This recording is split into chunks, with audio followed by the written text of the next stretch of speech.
ભાઈઓ બહેનો, આ દેશના સામાન્ય માનવીને સન્માનિત કરીને સન્માન મેળવવાના માટે અભિરેખા સાથે અમે જાતને ઘસવાવાળા લોકો છીએ. એમાં એમના પેટમાં દુખ્યું. ભાઈ તમને કોણે રોક્યા હતા? ત્યાં બીજા હજારો સફાઈ કામદારો હતા. તમે મેં 5 ના ધોયા તો તમે 15 ના ધોવાતા. પણ ના, એ નથી કરવું ભાઈ. મારી જોડે કોઈ એક છાપ કેમેરા વાળો આવ્યો તો તમારે 50 કેમેરા લઈ જવાતા. તમને રોકે છે કોણ? પણ એમને કરવું નથી. ભાઈઓ, આ દેશમાં દિવ્યાંગો માટે 1992 થી દિવ્યાંગો માટે યોજનાઓ બની. આશ્ચર્ય થશે, દિવ્યાંગોના ભલા માટે માંડ 50-55 કેમ્પ લાગ્યા હતા. એમને કોઈને પગના માટે ચાલવાના સાધનો આપવાના હોય, કોઈને ટ્રાયસિકલ આપવાની હોય, કોઈને સાંભળવાનું સાધન આપવાનું હોય. અમે દર મહિને 150 કેમ્પ કરીએ છીએ. દર મહિને 150. એમણે 20 વર્ષમાં 56 કેમ્પ કર્યા હતા. અમે દર મહિને 150 કેમ્પ કરીએ છીએ આ દિવ્યાંગજનોના ભલા માટે. ભાઈઓ બહેનો, 700 કરોડ રૂપિયા કરતા વધારે સહાયતાના ઉપકરણો આ અમારા સામાન્ય ગરીબ દિવ્યાંગજનોને પહોંચાડવાનું કામ કર્યું છે. કહેવાનું તાત્પર્ય એ છે, અને હું ગુજરાતમાંથી એક મોટી ચીજ શીખ્યો, એ પાણીની તાકાત. અમારા જયનારાયણભાઈની બીજી માસ્ટરી નર્મદાની.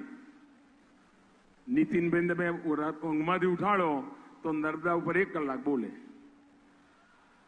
આ નર્મદા પાણી, એની તાકાત શું છે, હું અહીંયા ગુજરાતે શીખ્યું મને.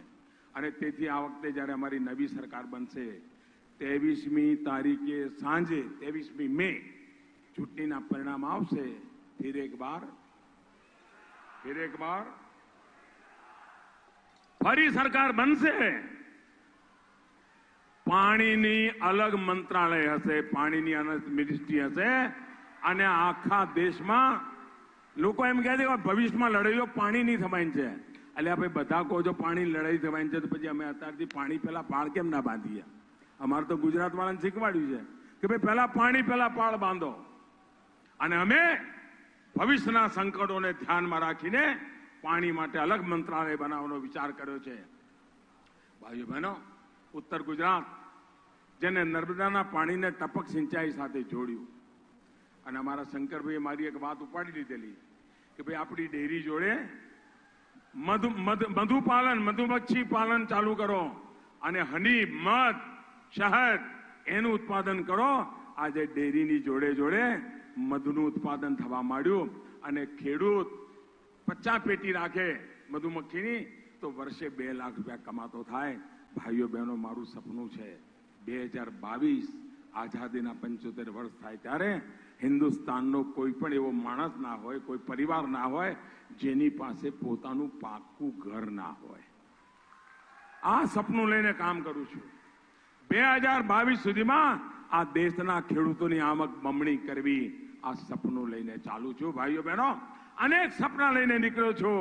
મને તમારા આશીર્વાદ જોઈએ. હકથી માંગવા આવ્યો છું. આપે મને આ મોટો કર્યો એના માટે આભાર. આપ મને આગળ માટે કામ કરવાની તક આપો, એના માટે આપના આશીર્વાદ જોઈએ. એના માટે આવ્યો છું. અને આપનો પ્રત્યેક વોટ, આપ કમળ પણ દબાવો ને પઠાણ, એટલે વોટ સીધો મોદીના ખાતામાં જ જાય.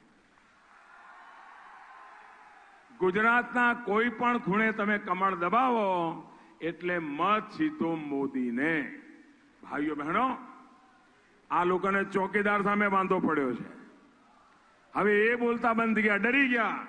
જ્યારે દેશ આખો ઉભો થઈ ગયો કે મેં ભી.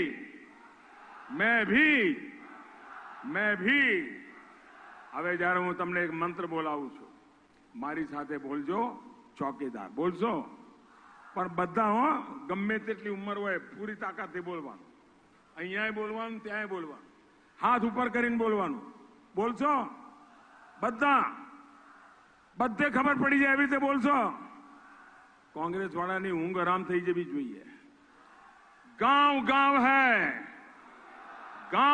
है, शहर शहर है, बच्चा बच्चा, बड़े बुजुर्ग भी, माता बहने घर घर में है, खेत खलिहान में, बाग बगान में, देश के अंदर सरहद पर भी डॉक्टर, इंजीनियर, शिक्षक, प्रोफेसर, लेखक, पत्रकार, कलाकार भी, किसान, कामगार, दुकानदार भी, वकील, व्यापारी, विद्यार्थी, विद्यार्थिनी, भाइयों बहनों, सारा हिंदुस्तान, सारा हिंदुस्तान, सारा हिंदुस्तान भारत माता की, भारत माता की।